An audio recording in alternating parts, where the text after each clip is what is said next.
nagulat lang ako sa mga pangalan na to. Letter J, Franz Castro. Nasa Progressive Black to at nandito siya nung Martes. Martes at basta this week nandito siya eh. Sino may alam nitong kay Franz Castro? Nasa paragraph 43. Tapos Leila de Lima. Tapos may nakalagay dito sa Polo Club na bigay. Sino po dito? Nagugulat lang po ako kasi traditionally ang anti-Marcos, yung progressive groups and yung Dilaw at Pink. Pero recently sa nangyayari sa Senate, Marcos na rin eh.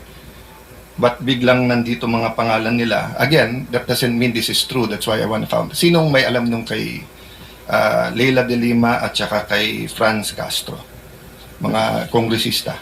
Si Franz Castro, Your Honor, laging ka-meeting niya nila boss Saldico sa opisina niya doon sa Congress po at saka sa Townhouse.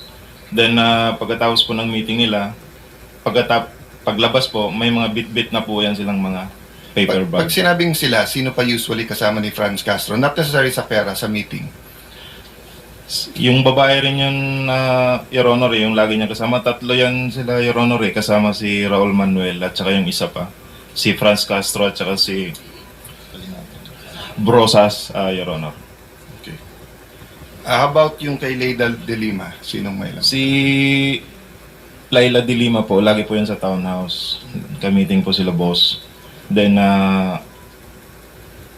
pagkatapos po niyan, ganun din po, may dala-dala na rin po yan. Kuha niyan, Your Honor, Quadcom hearing.